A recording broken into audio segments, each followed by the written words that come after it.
அவுதுல்லாஹி மினஷ் ஷைத்தானிர் ரஜீம். பிஸ்மில்லாஹிர் ரஹ்மானிர் ரஹீம். அன்பார்ந்த நேயர்களே, பலஸ்தீன் மீட்பு போர் 559வது நாளை எட்டுகிறது. இந்த 589வது நாளில் ஹூத்திஸ் மீது நடந்த மிகப்பெரிய தாக்குதல் ஒன்று பேசப்படுகிறது. அது ஹுதைதா ஏர்போர்ட்டில் அமெரிக்கா தொடர்ந்து குண்டுகளை வீசி 70 பேரை காயப்படுத்தி இருக்கிறது. அதற்கு பழிவாங்கும் விதமாக ஹூத்திஸ் பயங்கரமான தாக்குதலை இஸ்ரேல் மீது நடத்தியிருக்கிறார்கள்.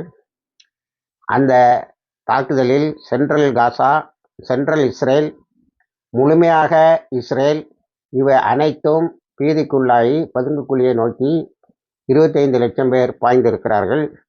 அடுத்து பென்குரியன் ஏர்போர்ட் பகுதியையும் தாக்கியிருக்கிறார்கள். ஜெருசலம் வரைக்கும் அந்த தாக்குதல் போயிருக்கிறது. வெஸ்ட் பேங்கு, ஜெருசலம் வரை, டெல்லவீவும் ஜெருசலத்தை சேர்த்தே தாக்கி இருக்கிறார்கள். இதனால் மிகப்பெரிய அமளி தும்மளி, 150 பேர் காயம்பட்டதாக தகவல்கள் கூறுகின்றன. அடுத்தது, இதே வேகத்தில் அமெரிக்காவினுடைய கால் வில்சன் என்று சொல்லக்கூடிய புது ஏர்கிராஃப்ட் கேரியர் USS ட்ரூமேனை பற்றி இப்போ பேச்சே இல்லை. அது நடுக்கடலில் தத்தளிக்கிறது என்று தான் நாம் எடுத்துக்கொள்ள வேண்டும்.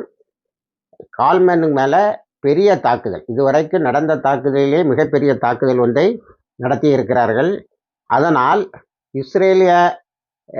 அமெரிக்காவினுடைய பென்டகன் என்ன சொல்கிறது என்று சொன்னால், இந்த காஸ்ட்லி அட்டாக், இவ்வளவு விலை உயர்ந்த தாக்குதல்களை நாம் ஹூத்திஸ் மீது நடத்தியும் எந்த புண்ணியமும் இல்லை, புது ஏர்கிராஃப்டும் எதையும் சாதிக்கவில்லை, ரெட்சி போக்குவரத்து நம்ம கையை விட்டு போய்விட்டது, இனி நீங்கள் ஈரானோடு யுத்தம் என்கிறீர்கள், மற்ற சைனாவோடு யுத்தம் என்கிறீர்கள், இதற்கு நம்மிடத்தில் ஆயுதங்கள் இல்லை என்பதை மீண்டும் ஒரு முறை சொல்லியிருக்கிறார்கள். ஒரு 1,00,000த்துக்கு மேற்பட்டவர்கள் நேற்று சனாவில் கூடி ஹூத்திஸுக்கு ஆதரவை தெரிவித்திருக்கிறார்கள். அமெரிக்காவினுடைய இன்னொரு அசிங்கமான திட்டம் வெளியே வந்திருக்கிறது. 80,000 படை இராணுவத்தோடு யமனுக்கு உள்ளால் புகுந்து தரைவழியாக சென்று ஹுதைதா ஏர்போர்ட்டை பிடிப்பதற்கு அவர்கள் தயாராக இருப்பதாக சில செய்திகள். அதை எதிர்கொள்வதற்கு ஹூத்திஸ் 3,70,000 பேரை தயார் செய்திருக்கிறார்கள். ஆகவே மிகப்பெரிய அழிவும் மிகப்பெரிய யுத்தமும் ஒன்று எதிர்வர இருக்கிறது என்பது இராணுவ நோக்கர்களுடைய கணக்கு.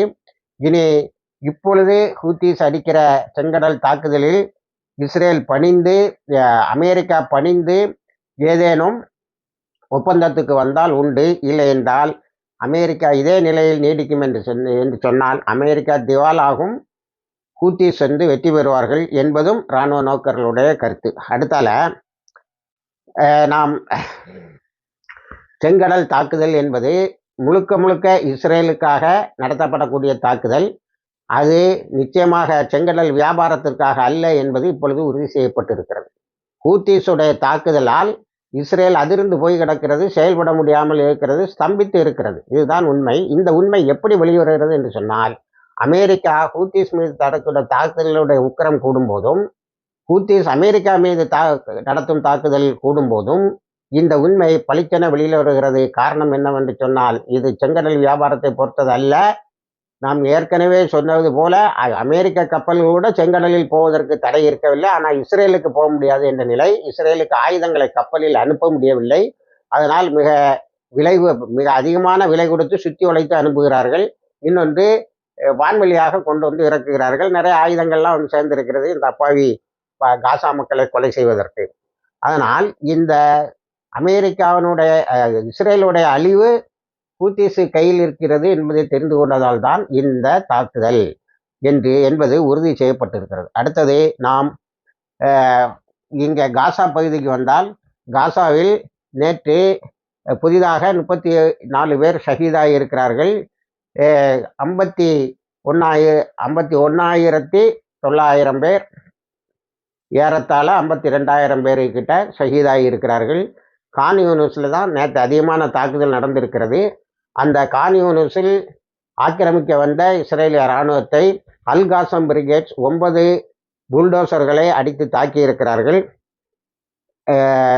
அதே போல் இஸ்லால் நிஜார் என்ற இடத்தில் ஒரு பூபி டிராப்பு, அதில் 29 இஸ்ரேலிய இராணுவத்தினர் தங்கியிருந்த இடத்தை குண்டு வைத்து தகர்த்ததில் 29 பேரில் பல பேர் இறந்தார்கள். கில்ட் அண்ட் உண்டட் என்று வருகிறது. ஆனால் பெரும்பாலானவர்கள் இடிபாடுக்கிடையில் தான் கிடக்கிறார்கள் என்பது செய்தி. அடுத்து நாம் ஈரான் அமெரிக்கா பேச்சுவார்த்தைக்கு வந்தோம் என்று சொன்னால், ஈரானும் அமெரிக்காவும் பேசுகிறது எதற்கு என்று சொன்னால், ஈரான் அணு ஆயுதத்தை பெறக்கூடாது என்று.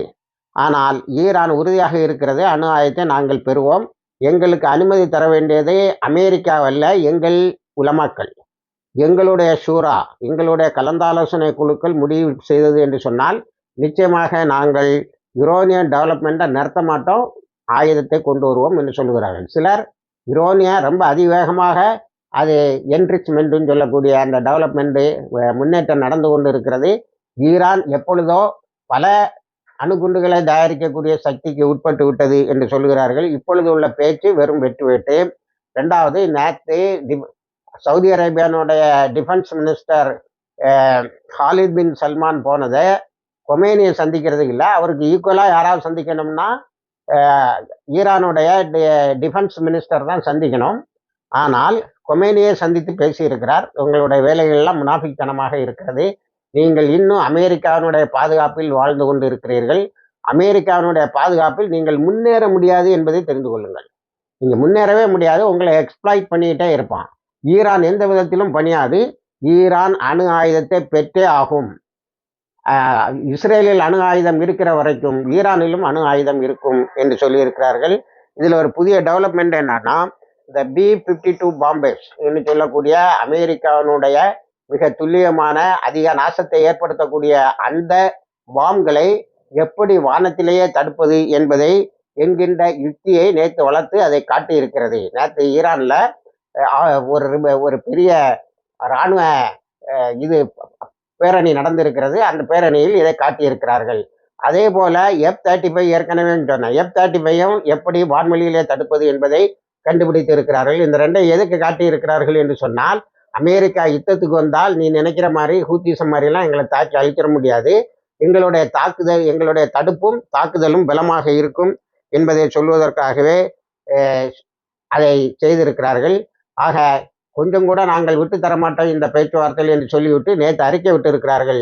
அமெரிக்காவின் பேச்சுவார்த்தையில் அதன் உள்நோக்கம் எங்களுக்கு சந்தேகமாகவே இருக்கிறது, அமெரிக்கா நம்மளை வீழ்த்துவதற்காகவே பேசுவது போல் தெரிகிறது என்று சொல்லியிருக்கிறார்கள். இருந்தாலும் முதல்ல மஸ்கட்டில் நடத்துவோம்னு இருந்த நாளையனா இன்னைக்குள்ள பேச்சுவார்த்தை இது ரோமில் நடக்கும். இருந்தாலும் நாங்கள் பேசுகிறோம், எங்களுக்கு அமெரிக்காவின் மீது உள்ள சந்தேகம் தீரவில்லை, அது நோ வெப்பன்ஸ் சொன்னால் நாங்கள் எஸ் வெப்பன் தான் சொல்லுவோம், உலமாக்கள் அனுமதி கொடுத்தால் உடனேயே அது தயாராகும் என்று சொல்லியிருக்கிறார்கள். இணைந்திருங்கள், எல்லா தகவலையும் தருகிறோம்.